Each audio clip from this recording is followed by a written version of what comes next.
even if this goes nowhere, if nothing happens, in 20 years, my kid can pick up the old VR headset, dust it off, put it on, and say, hey, me and the old man, we made this together. We have something that I can share with him. What I really appreciate is that when I'm working, he obviously sees, okay, that's my drawing. You just took it, you put it in the game, and he'll put on the headset and he'll play it.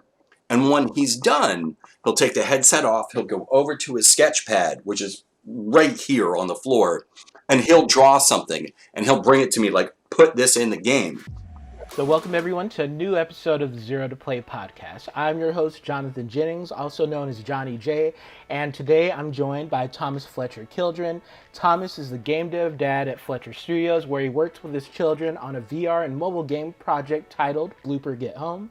Today we'll be talking to Thomas about the importance of autism awareness to him and his family, his many artistic pursuits, including writing, animation, sound design, photography, his transition towards game and VR development, and how all these different skill sets play a role in his creative process. So sit back, relax, and enjoy this episode of the Zero to Play podcast.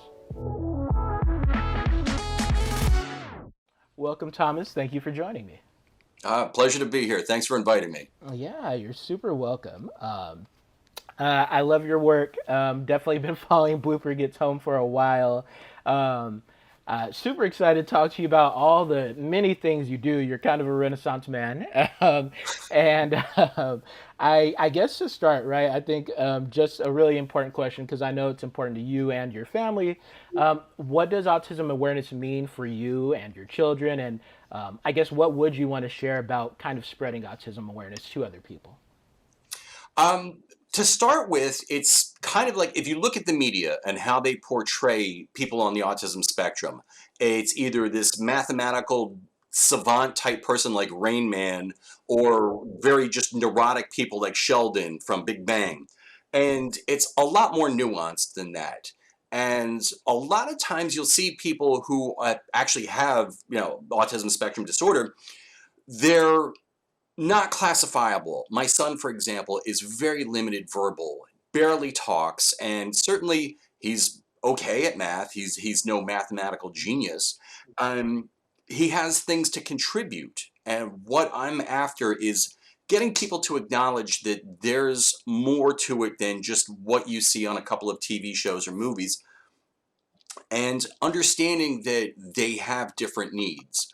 When you see somebody who's deaf, there's plenty of people out there who can hear perfectly fine, who actually know ASL, and they can communicate with the deaf. Or if you see somebody with a white tipped cane, you know automatically that they're blind. There's nothing to say, okay, this person is on the autism spectrum and they might need special considerations. My son is very sensitive to loud sounds, sirens, the smoke alarm, things like that can just really put him into a complete meltdown. And I think part of my awareness push is to let people know that these people are out here and we're discovering that what is considered the spectrum is broader than we ever imagined. And one of the things that kind of, I guess bothers me is that you see a deaf person, you see a blind person, you see a person who's differently abled. There's all kinds of accommodations made for them. But for people on the autism spectrum, especially some of their behaviors like stimming, the ones who flap their hands, that's a way of regulating their emotions. And they're being taught to suppress that. A lot of kind of controversial therapies are about kind of act natural. Don't be yourself. Be this. What normal neurotypical people kind of act like. And my question is, why aren't we making accommodations for them? Why is it socially unacceptable for somebody to flap their hands when they're trying to calm themselves down? My son gets excited and he'll gallop across the room and clap his hands really quickly, and that's just his way of blowing off steam.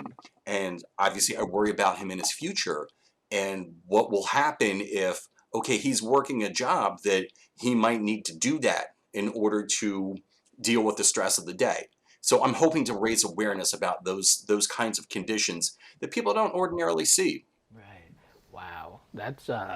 Wow. That's a really nuanced and really important perspective, right? Like I definitely think I think sometimes we, those of us who might not be as close to someone who is autistic, don't always appreciate how sometimes media influences our perception of those things, and like the reality of those kind of disabilities, like are different, right? Like they aren't what the media portrays them, like, right? They aren't Sheldon, like you mentioned, right?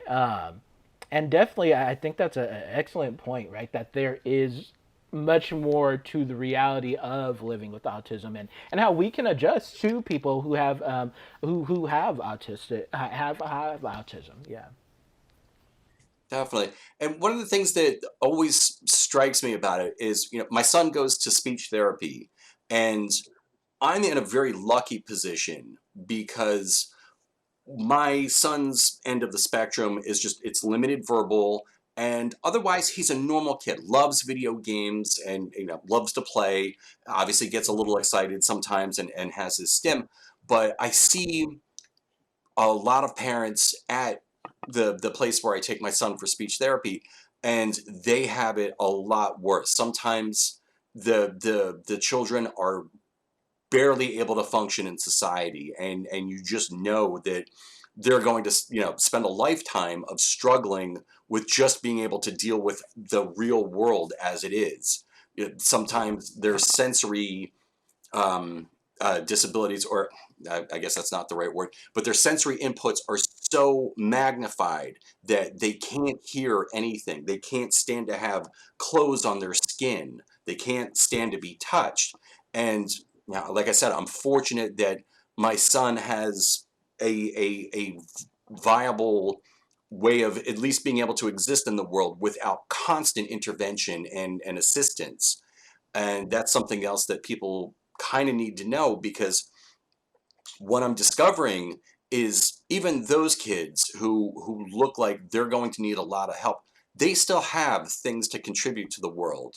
It's just we need to be able to get them into a place where they can be calm, they can be themselves, and actually be able to do something other than just fight against everything that's just completely, messing with their reality. Absolutely, absolutely, absolutely. You mentioned your son, and I think it only makes sense that if we talk about your son, we have to talk about your game. I have so many questions about the creative process of working with your child on a game. Questions about like if you can see any parallels to like your own kind of developing creativity when you were young, and if you notice anything kind of similar. Like, so I'd love to know, like, as a dad working with your son on a game, what is that experience? It's incredible. What I tell people when I'm showing my game is, even if this goes nowhere, if nothing happens, in 20 years, my kid can pick up the old VR headset, dust it off, put it on, and say, "Hey, me and the old man, we made this together. We have something that I can share with him." What I really appreciate is that when I'm working, he obviously sees, okay, that's my drawing. You just took it, you put it in the game, and he'll put on the headset and he'll play it.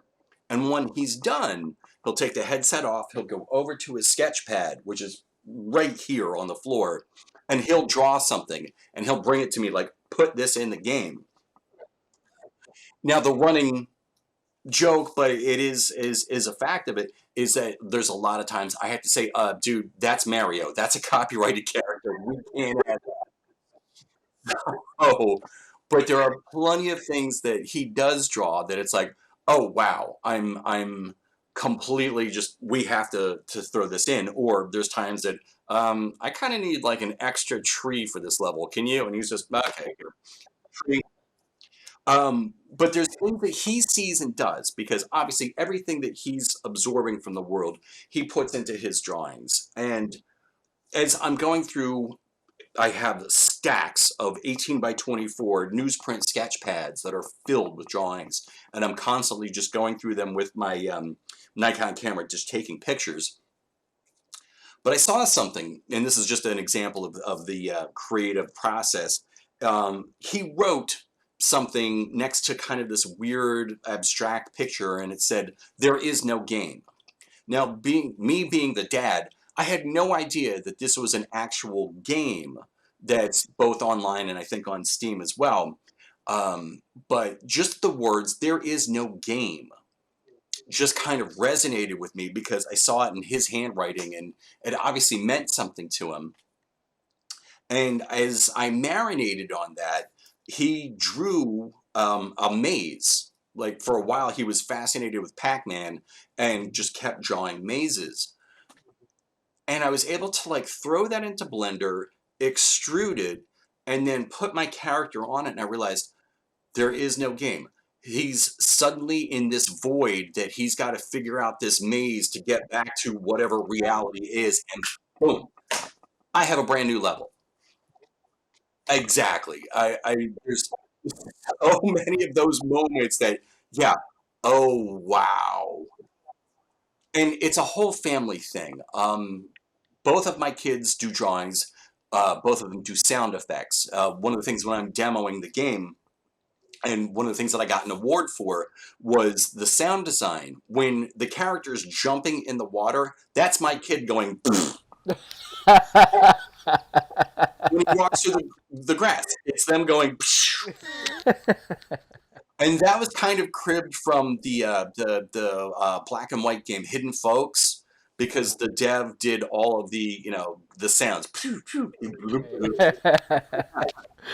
So I'm like, I'm taking that idea. Right. That's amazing. Wow. I mean, where did you even start to think like you wanted to make a game with him? Like where did that start, right? It kind of gets back to like me, VR and whatnot. So back in the day, I don't know, 2015 or so, I had finally gotten to a place where the kids were getting a little bit older, and I got back to a passion of mine, which was gaming. I really absolutely loved games, and my last big stint was right before my kids were born. I was big into like Team Fortress 2 and things like that back in the day. And all right, I can actually get a whole night's sleep. I can calm down and actually take a few minutes and let's see what's new in the gaming world. And I realized that Team Fortress is kind of boring and there's a lot of games, but the ones that seem really interesting are kind of expensive. And I wanted more. And I started seeing rumors about this new device, this, you could be in the game in VR. And I'm like, okay, what's that about? And as you've talked about, um, I have a lot of different talents, and one of them happens to be a painter, as in canvases, oil paint and that sort of thing. So I managed to sell a couple of paintings. I got the Oculus Dev Kit 2 and said, all right, let me try this, and fell in love. Oh my goodness. It was incredible. Just that sense. And maybe it's part of my personality. Maybe it's just, something in my nature. But I felt like, okay, if you can feel this kind of depth, if you can feel like this sense of presence that everyone talks about, how could this be a force for putting yourself in other people's shoes? And still, having been a New Yorker, one of the things that always kind of affected me was the homeless situation. I'm sure, in LA, you totally see plenty of homeless people. And unfortunately, it's a fact of life that a lot of people are a paycheck away from being out on the streets. And seeing how we as a society treat homeless people, the first thing that popped into my head was, what if we created like a homeless simulator? See what it's like to actually sit in that subway station and having to rattle a cup, to get the change that you need to get through the day. So I started, tinkering with Unity, and I started, playing around with the early DK2 dev kits and things like that. And of course, classic game dev beginner mistake, overscoped. Like I more. And what had happened was that I realized, okay, I can make the art, I can like do the animation part, I can do this, that, and the other. I'm not good at coding. I really suck at it. And the thing is, and this goes back to the 80s. When I was in high school, we were fortunate enough. I was lucky enough that I went to a private school, a Catholic school, but they had a computer department. And we were lucky enough to sit there in front of our TRS 80 green screen computers learning basic programming. And I realized I hated this. Like, I had ideas. Like, I'd been drawn to the computer in a lot of ways. One of my best friends got an Atari 800. I was looking at how he was doing pixel art on it, and it's like, that's what I want to do. But when it came to the actual C colon backslash, I'm ready to like. I get headaches looking at just about any IDE there is out there. Light mode, dark mode, doesn't matter. It just, there's something about it that is mind numbing to me. And the fact that you parse the, or you put the wrong semicolon in the wrong place, it doesn't work, and I just rage quit. I don't like looking at this thing. I hate the fact that if you do one little mistake. So I had found through our local game dev group that there was this thing in Unity called Playmaker. And I looked at it, and it's like, ooh, this is nice. It's like little Tinker Toys. This I can get behind. I like this. And it went on sale. And then our local game dev group was doing a series of like workshops. And one of them was Learn Playmaker. And I went to my library, met up with the guys. We sat there and just totally learned how to get things moving. And I'm like, oh, this is so cool.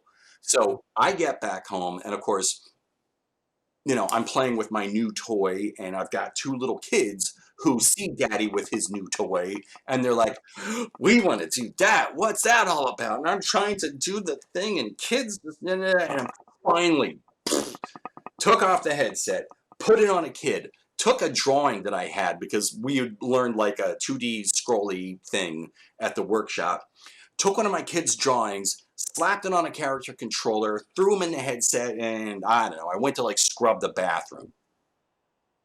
So 10 minutes later, after I just kind of decompressed for a sec and I'm listening to them, they are laughing hysterically. Like, the biggest giggles I've heard in a long time. So I'm like, okay, what's this all about? They're simply walking the character off the cube that I'd put and falling into the void. And they think it's hysterical. So I'm like, all right, let me see. And I look, this is kind of cute. This is really cool. I mean, just seeing his little character. So I took a picture, and he had just drawn. And like I said, my son is very limited verbal. So when I ask him, what is this? And he says it's Blooper. I'm like, okay, that's what it is. Now, it was a nickname that I gave him when he was a little tiny baby, but it somehow it stuck and resonated. So knowing Photoshop, I cut it up into all kinds of pieces. I got a animation program, and I started animating it, and I started tinkering, and I showed it to a few people, and they're like, run with this. This is something that you've got, this is unique. Go with this. And I kept going. And like I said, since this is a family thing, talking to my wife about it, and she comes up with the absolute hook of a game plot. And at that point, I'm talking to the local Cleveland game dev group, and I get a message, an email out of the blue from a guy who runs a subgroup, and he says, "Hey, we have this game dev conference called GDEX down in Columbus, which is about 2.5 hours away." And he says, my guy that shares the booth with me just dropped out. Do you have anything to show? And I damn will have something to show. So I did about a month of crunch time, and I got the basis of a demo together. Threw it in the car, loaded up, my VR headset, my box, my monitor, and I drove to Columbus, Ohio with absolutely no expectation other than, all right, people are going to tear me a new one, but at least I'm out of the house for a little bit. I'm doing something different. And people loved it. They just thought it was amazing. I tell the story about my kid, about how he helps out with the game, and everyone was just like, this is incredible. So as I'm talking to people, and it's a game dev expo, so there's a lot of developers there and a lot more people with more experience and certainly more knowledge than I had at that point. They're like, "Hey, have you heard of this, Oculus Start program?" And I'm like, "Huh?" And I'm sitting there furiously writing notes about things that people are telling me, and they told me about the Launchpad as well. And I signed up for both. I didn't get Launchpad, but I did get Start. And all of a sudden, there's a nice care package from Oculus, with all the swag. And there's also a CV1 that, okay, yeah, as much as I really don't like, the parent company and the things that they stand for, Oculus has been really good to me as far as equipment, as far as opportunities. They also gave me the ability to pretty much fly out for Oculus Connect, and they covered just about everything except the airfare. And I got to meet people that I knew because as I'm learning how to actually develop for this thing, I'm trying to kind of find all right, what's the really non-coder friendly things out there? One of them was VRTK, the VR toolkit that there's, pretty decent sized community. Well, there's a couple of Start members in that too. And I met them out in California, and all of a sudden this thing is snowballing. And I'm now kind of committed to making a game. Yeah. How about that? Wow. Wow, that's fantastic. And I remember, first meeting you, like it is so hard not to fall in love with your game. Just when you mention the concept, right? And you show the screenshots, especially, it is so hard not to fall in love with your game right immediately, right? And so I applaud you and your family, right? Like that you've been able to create this experience. So charming, right? I love the passion that you have for it, and the love your kids have for it. It's very apparent. I love it, and I just love hearing this story. And what a snowball, right? What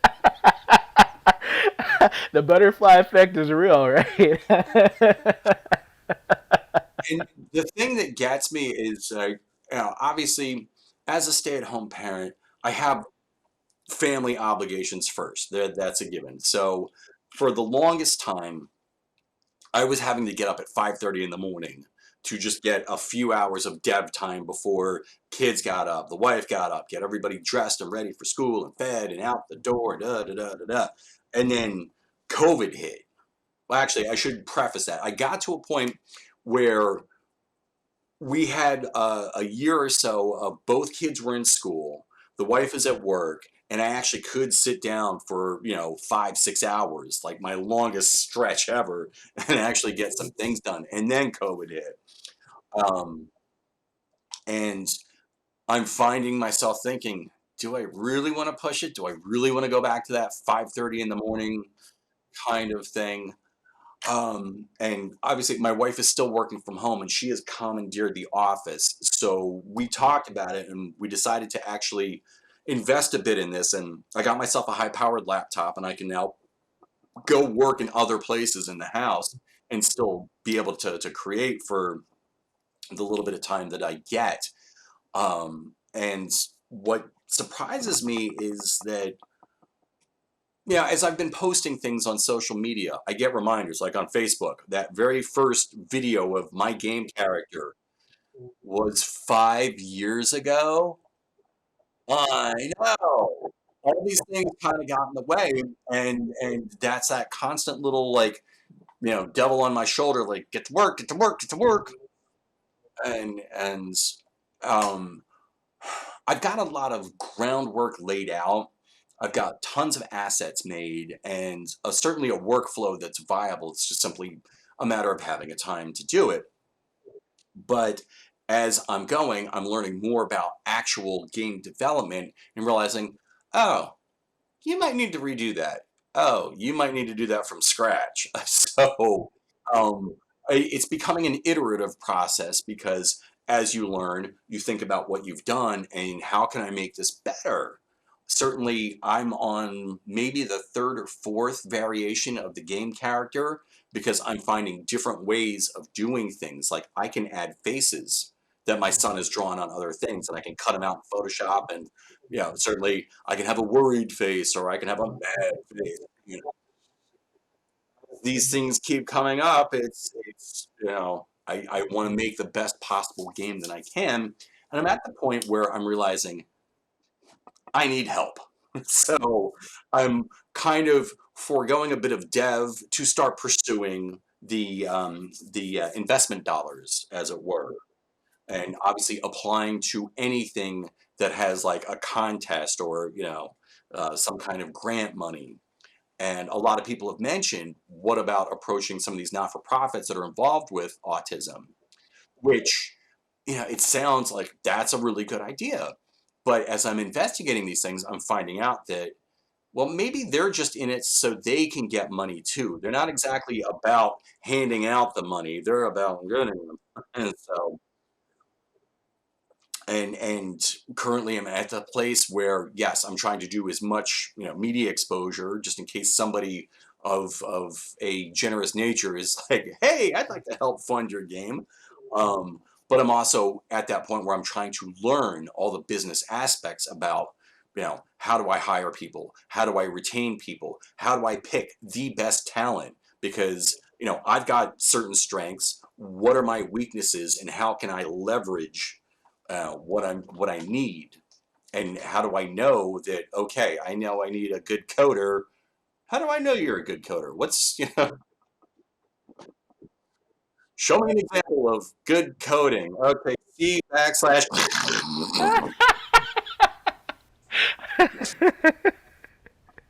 For what it's worth, Amazon and Google have a hard time figuring that out too. So it's not just yeah, it's not just you. It's not just you. Wow, that is fascinating, and I think it would be wrong because you like do so many things, right? Like I love hearing about all the game dev lessons that you've learned, and I'd love to talk about the stuff you've learned in other areas and how that applies to game dev. So I'd love to know like about like your larger career background pre Oculus, pre VR, pre game dev. Like, I'd love to know your backstory, your I wish I could do the voice better because I feel like this would be appropriate for a good Bob Saget, How I Met Your Mother voice. right. Kids in the spring of 1990. But this goes back to when I moved to New York. I had gone to Parsons School of Design because I thought I wanted to be a comic book illustrator. And, I was obviously, doing art and learning as much as I could about art. And in the process, learning that comic book illustrators don't make a lot of money, especially back in the 90s. And having to supplement whatever income I got from my art with actual real work. And a buddy of mine who was, big into computers, and not to date myself, but this like Windows 3.1, he was all into the wares scene and things like that. So he brought me a zip disk with Photoshop 3, not CS3, just Photoshop 3.0, and a 3D program called TrueSpace. And he's like, "Hey, I know you're super creative. Pick up these things. You'll really, enjoy them." And back then the internet was dial-up AOL, so there wasn't a lot to get from that. So off to the bookstore and get the big thick book that I'd sit there on the subway reading how to use this software. And I was finding out, certainly since New York City was still the print capital of the world, plenty of people wanted, page layout, design, photo retouching, things like that. And all of a sudden I had a marketable skill that I could turn into a paycheck and pay the rent.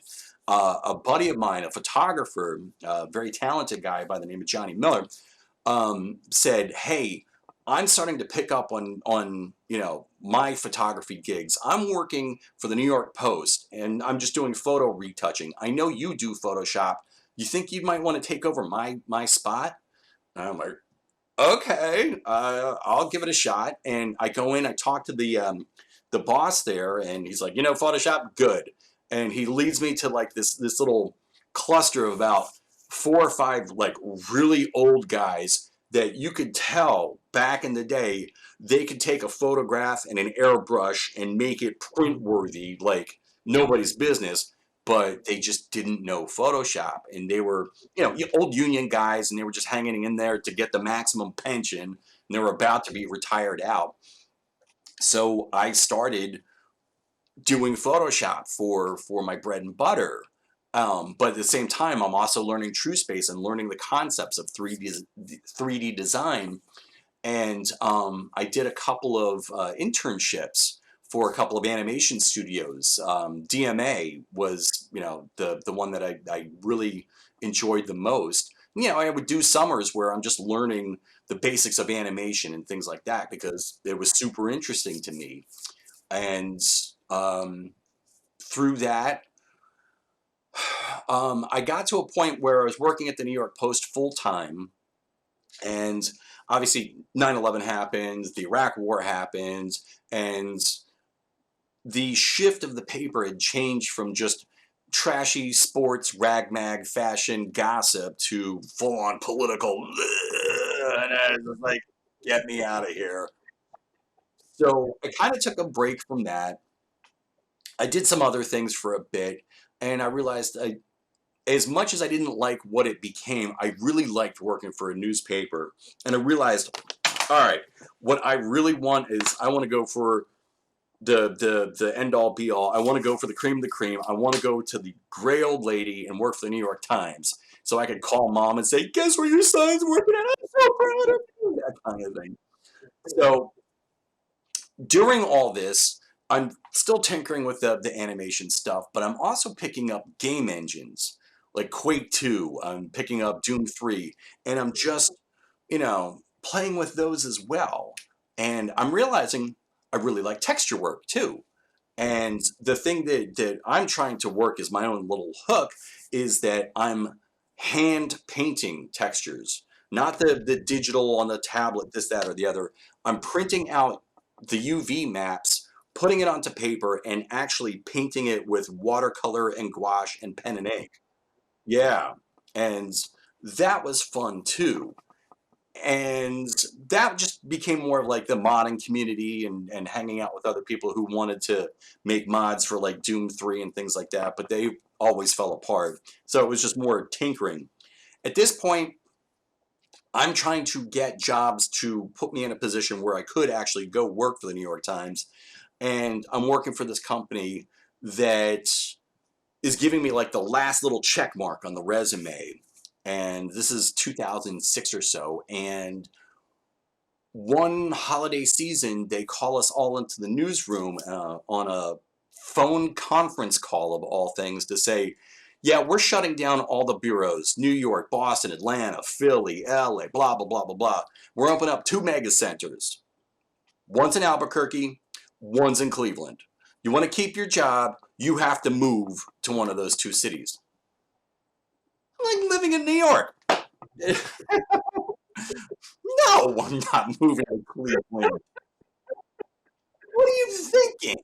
So, of course, everybody in my department says the same thing. So, basically, they're like, okay, we need people to learn your jobs. So, we're going to fly people out to learn your jobs. Great. So, I have to train my replacement while I go look for, what's in the newspaper. So, they fly out a couple of people, including this really, really cute blonde who dat?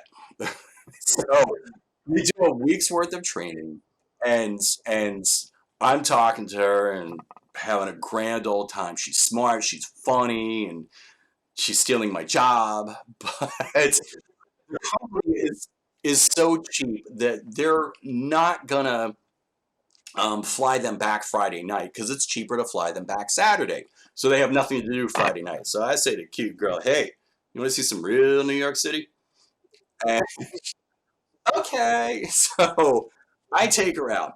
Now, the guy who will eventually become my best man is a manager at a bar. And I'm helping him with like independent film. I help design his special effects and I fix his computers and things like that. So basically, it's worked out that I help him with his stuff. I can go to his pub and pretty much drink for free, which means all the wait staff, they know me. So when they see me walk up with a girl, they're like, here, best table in the house. And da, da, da, da, da, da. Long story short, she goes back to Cleveland. We start emailing, and after about a couple of months, she's like, "Just admit it, just move to Cleveland." Okay. So a year later, we're married. A year after that, we've got a kid. A couple years after that, another kid, and the rest is history. So it's kind of a long, involved, tangled weave of stories, but and that, kids, is how I met your mother. Great job landing that plane. I love it. I love it. Oh man. Wow. And just hearing that, like I really see like it kind of seems like kind of work and family has kind of always been intertwined for you, right? Like that's kind of It wild. really, yeah, it really, really has. The all the work that I've done, whether it's been artwork, whether it's been Photoshop, all these things are, yeah, so interconnected that it's part of everything that I'm trying to make. Um, and one of the things that kind of scares me about like actually moving beyond my, immediate family is finding people that can actually embrace that whole, because you're not just working for me. My kid's going to be in here and he's going to be asking for snacky bars. My wife's going to have a question. It's going to be a whole package. And if you're just hoping that you can sit there quietly and code for a little bit, nope. You're going to stay for dinner. We're having ribs tonight. I mean, I think you should throw that in the job description. I think if anybody Oh, wow. told me, well, we're going to occasionally feed you ribs after your shift, I think very few programmers are going to fight you on that. Oh, man. But it's also going to be hey, I got to go run to the bank to deposit this check that some investor gave us. Watch the kids. Right. So part-time babysitting, which, fair enough. Fair enough. Oh, that's wild, man. Wow. Wow. And like you've done so many things, right? I'm super curious, like, right, what are I imagine like being getting more involved in game development and getting more involved in VR and kind of learning like the whole pipeline and everything. And clearly, your whole career, you've kind of evolved into new roles and stuff. And so, I guess I'd love to know some of the stuff you've learned in game dev, some things that might surprise you once you kind of started to do it more. And I'd love to know like some of the perspectives from other fields that you think you've applied to like the game and your creative process overall.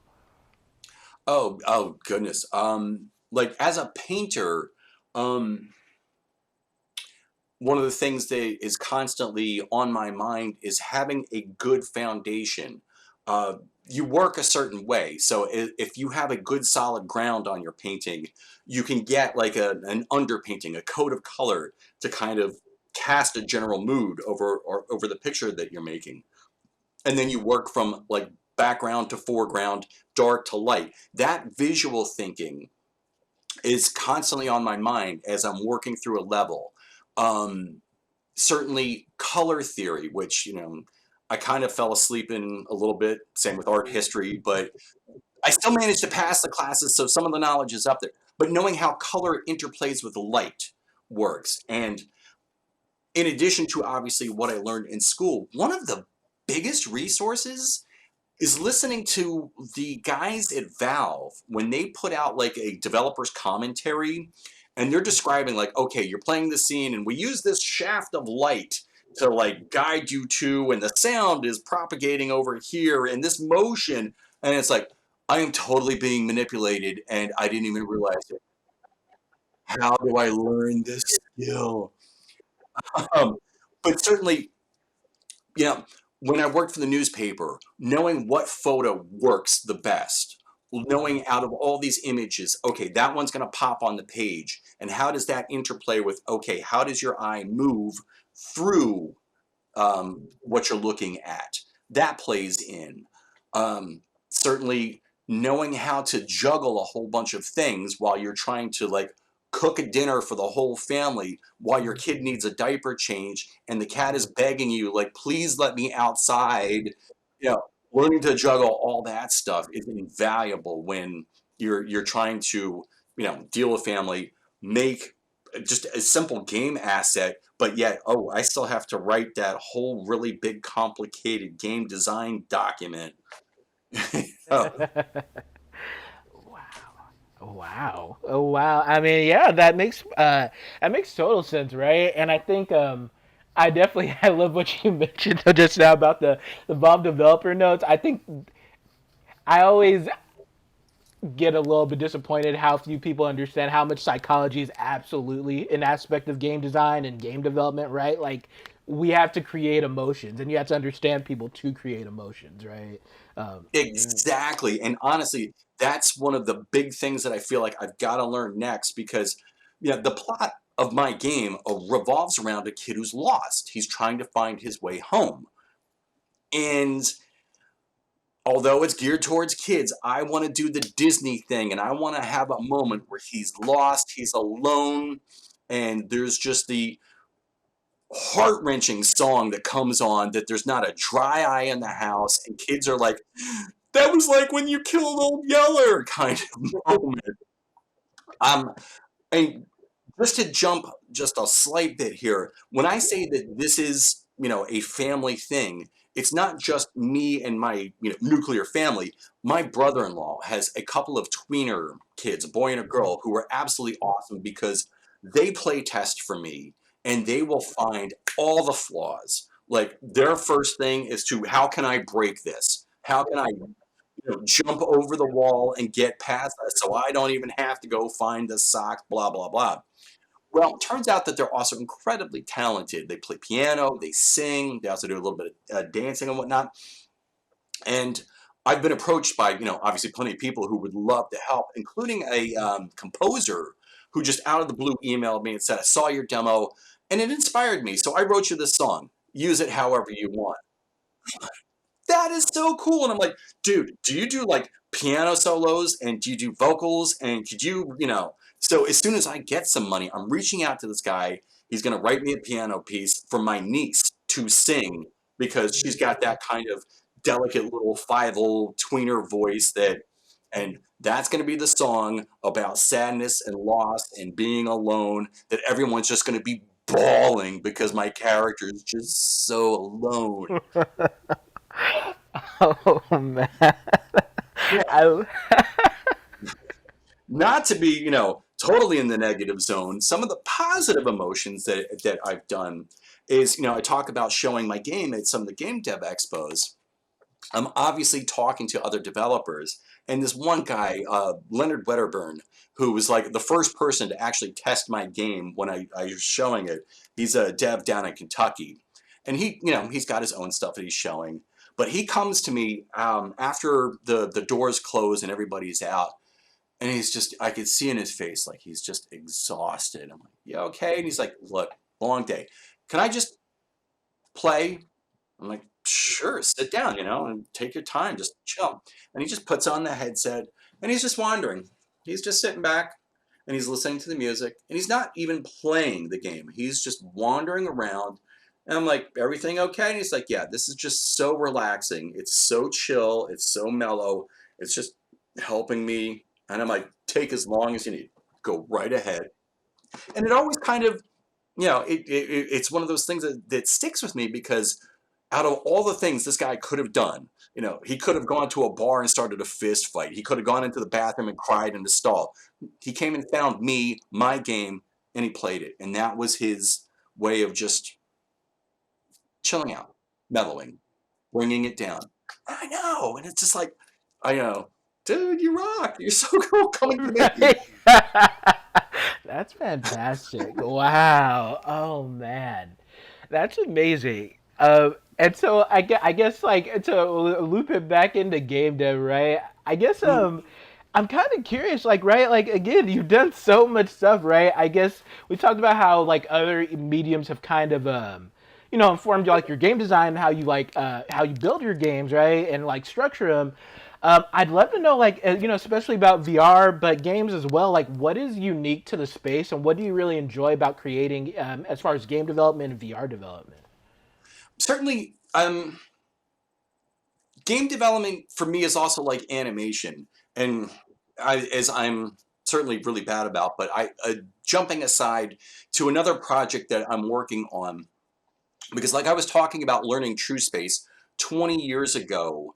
um, I heard a song, and perhaps this is something about the way my brain is wired, but if you've ever heard of the term synesthesia, it's basically like being able to smell music or taste math, or somehow your senses like blend together.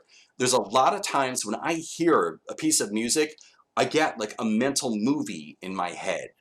So when I was learning animation, I had this idea for a song by a really kind of obscure New York band called Soul Coughing. And it's a song about a guy living in LA. It's called Screenwriter's Blues. And it's about a guy who is basically going to go sleep with a model from Ohio whose name he doesn't even know. But I just had this visual thing about just this kind of skeevy guy standing up in front of an open mic, and behind him is like a projection of what's going on in the theme of this song. And I was never good enough to get this done. I tried tinkering with some very primitive shapes and animating it crudely, and it looked horrible. Um, since VR's come along, I sculpted this guy out in Oculus Medium, and I finally have gotten good enough at Blender that I've got him retopoed, rigged, and animated. And I've got a VR mocap program called Glycon, where I can strap like a couple of Vive controllers and use the index controllers for the fingers and things like that. So I'm going to act this out. I'm going to, after 23 years, get this animation out of my head. And that's what it's all about. It's all about, I get ideas, and I have to get them out. Whether it's just a cheap little sketch that I can just jot on a napkin real quick, or this big epic, well, 3-minute animation that has haunted me for 20 plus years. It's the same with the game development. I get these ideas, and um, there's a passage from William Gibson's book Mona Lisa Overdrive, and it's about a guy who builds robots. And he says it's kind of like the process of giving birth. It's just something inside you that you need to get out. And once it's out, you can kind of see it and keep track of it. And okay, you've compartmentalized it. But once it's out, it's you can go on to the next thing. And it's partially those ideas that are in my head that I just have to see to fruition. And it's one of the big driving factors. You had asked about, you know, being younger and my creative process. Give me 1 second here. Now, unfortunately, it got a little ruined, but this is something that my father made for me. I'm going to zoom in really close. But this is basically a strip of ledger paper that my father was working on. And unfortunately, some of the stain kind of darkened the paper. But when I was about 3 years old, I took this strip of paper and I drew a train on it. And my parents kept it because they thought it was just so neat and so creative. It's an absolute shame that part of it's just darkened and yeah. But ever since I was, as the Irish say, a wee lad, I've always been just creating things. Um, call it endemic to my nature, call it just something that I was born with, but I just have ideas and they need to get out. And ever since that drawing, I've got another thing too. Um, when I was maybe a little bit older, I wrote a book about a kitten, and somehow I've been lucky enough to you know. Now the neat thing about this is my son's drawings. He's drawing things like houses and buildings and whatnot. One of the buildings in my game is this one. So my building from when I was a little kid is in the game as well. Love it. I love it. Oh wow! And like you said, both of your kids draw and like create stuff, right? And so, do you like? Do you see? So I mean, I imagine you must see like some of your creativity in them, right? Like that. Absolutely, absolutely. There's ways that my kids even surpass my creativity because I don't think creativity is just being able to paint or draw or play music. I actually think coding or that kind of mathematical thinking is another type of creativity because I look at plenty of, since I use Playmaker, I look at plenty of tutorials about how to do things, instantiating and pooling and things like that. That's like, well, that's really neat. I have no idea what I would do with that. And there are obviously plenty of people who look at that and say, oh, I could totally use that to do this thing where I can completely, control this AI army and it will do. I'm like, uh-huh. Because it's a different type of creativity that I do not possess. I would call it almost like um, left brain thinking because that's the mathematical logic side and whatnot. And when I've tested for it, I am way over right thinking to the point where I look at Photoshop and it's like natural, happy. Give me a painting program and I can figure it out in 2 seconds. My wife pulls up Excel and I'm like, huh? But look at this. I can do this. I can play music on it. I'm like, great. I certainly, it's another type of creativity that I know I do not have. So when my youngest, and this happened 2 weeks ago, and I'm still just as a parent freaking out about, he's jumping on the trampoline. And as he's jumping, he's telling me, Dad, yes, son, I have this theory. Like, okay, you know how you like when you divide by zero, it comes out to be zero, and I'm like, okay. It's like when you do it with infinity, I don't think it's zero. I think it's infinity, and let me explain why. And while he's doing this, he's still bouncing, and he's explaining why he thinks dividing infinity by zero is infinity, and that makes a lot of sense. And while he's doing this, he is solving a Rubik's Cube while he is jumping and explaining this theory. And I'm just like, I've never been so proud of you, son. I want to film this. I want to show it to the world because it's like somehow I helped make this.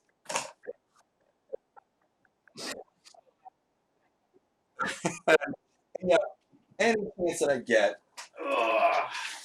yeah, I will pull up, my kid's sketchbook, and he is busy just doing his own thing.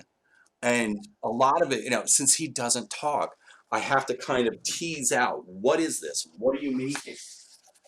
And there's plenty of times that, oh, he's just designing a level in Portal 2.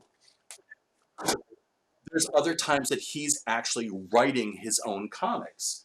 Um, yeah, this goes back to when he was maybe 3, I think. But this is literally the very first comic strip that he wrote. Absolutely makes no sense, but he got the concept that there's a person speaking and he's talking to somebody else. And of course, I had to frame it. Right, of course. Oh, that's fantastic. Mm-hmm. Wow.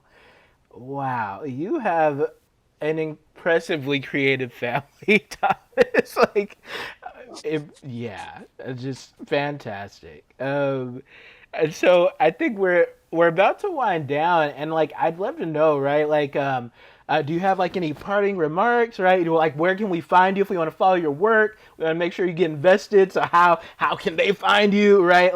Where do we follow Thomas?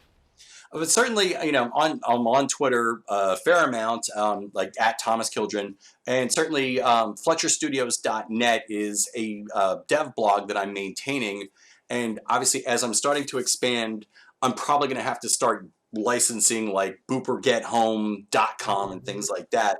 So those are probably the best ways to follow me. I'm also obviously on Instagram, Facebook, and all of that good stuff too. And certainly just Google me, Thomas Kildren. There's like one of me. Probably that's a good thing. Yeah, absolutely right. Oh man. Well, you're fantastic, and this has been an absolute blast, Thomas. Thank you so much for like joining us on the show. I've enjoyed learning so much about you and like hearing about your journey and everything. And so, yeah, thank you, and thank you everybody for watching this episode of Zero to Play podcast with me and Thomas. I hope you have a great one, and we will see you again soon. Bye. Thank you so much for listening to this episode of the Zero to Play podcast. I hope you learned something about game development, the games industry as a whole, or the future of games. You can follow us on Twitter at Zero to Play, subscribe to us on YouTube or any other podcasting service. And I'll see you guys next week for the next episode.